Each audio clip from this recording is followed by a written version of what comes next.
Hey guys, welcome to the very first Ask Me Anything. So I'm going to run a video once a month where I'm going to take all of the questions that you've been asking me across my channels and give you the best answers I can to help you with your business or your marketing. So let's get into it. So the first question I have here is from Tom Drinkwater. I'm struggling with getting all these different tracking codes and pixels on my website. I'm not technical and it's a nightmare getting hold of my web guy. What should I do? Well, Tom, the first thing is sack your web guy.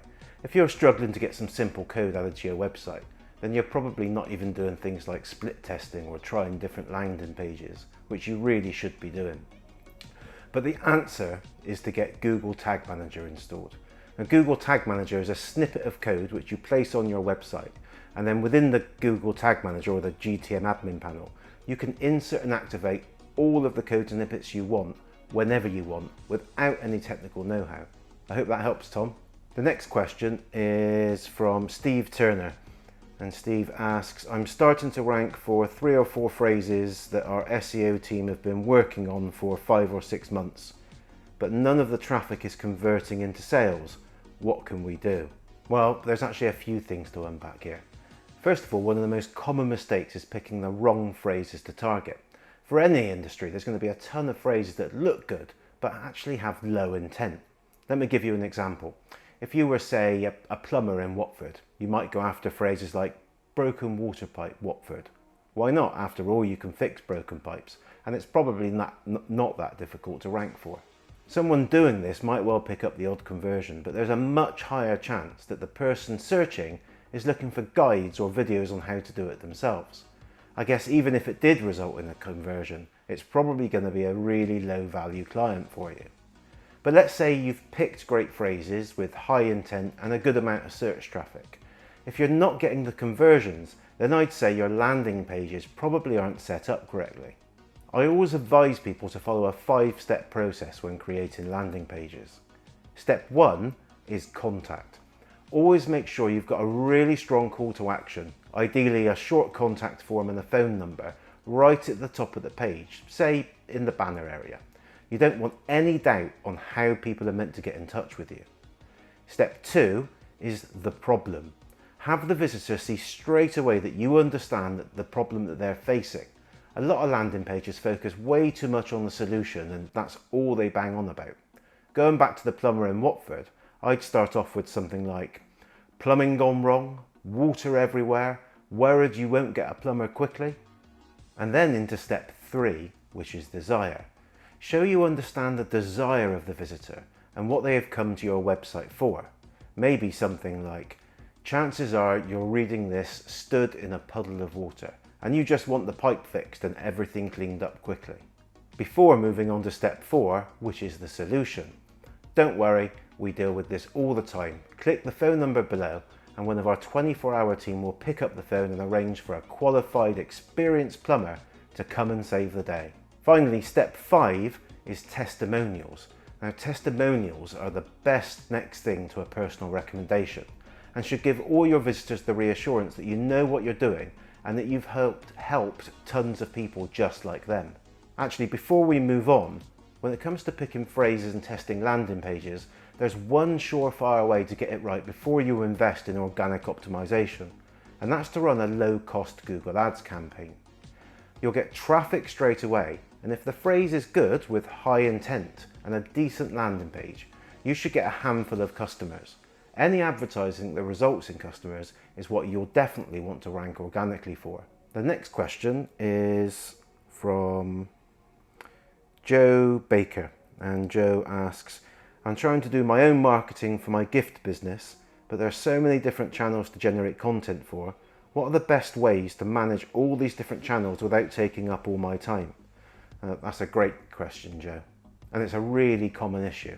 There are 2 ways that you could go about this. The first is to use posting tools like Hootsuite or Buffer, and there are tons of them out there. These tools allow you to upload all your content and post it on a schedule.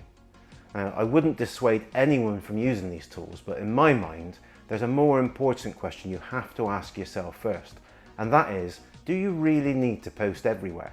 Just because a channel exists and it might be really popular doesn't mean that it's right for you.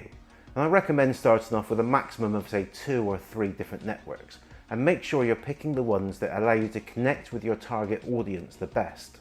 Now it will depend on exactly what type of gift business, but I'd suggest focusing your attention maybe just on Facebook and Instagram to start with, and perhaps a blog before you do anything else. Oh, and make sure you get the Pixel for Facebook installed on your website.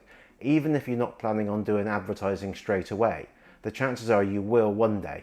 And so by having that Pixel installed now, you'll have all of that data to work with when you are ready to advertise. Every channel has a core audience, and so I'd rank them all in order of being the most suited and connected to your target market first, and start there. One of the keys to marketing is consistency, and I can guarantee if you spread yourself too thin, your content will either end up erratic or your posting schedule will go completely out of kilt. Okay, the next question is from Gary Harris, and Gary asks, I feel like my agency business does not charge enough for its services. What is the best way to handle raising prices? First of all, Gary, well done for actually identifying this. You wouldn't believe how many companies aren't charging enough, whether it's because they haven't taken things like reporting and credit control costs into account, or just because they've never increased their prices over time. Increasing prices can be a really scary thing to do for a lot of people. I always tell people there are 3 different approaches you can take when looking at your pricing. The first one is pretty simple. You list all your customers in a spreadsheet, along with what they're currently paying and what you want to charge them, and also whether you think they would leave. Now this is a really simple equation, and it's taken into account those you think that would leave. Would you still be better off from those that didn't and accepted the extra charge?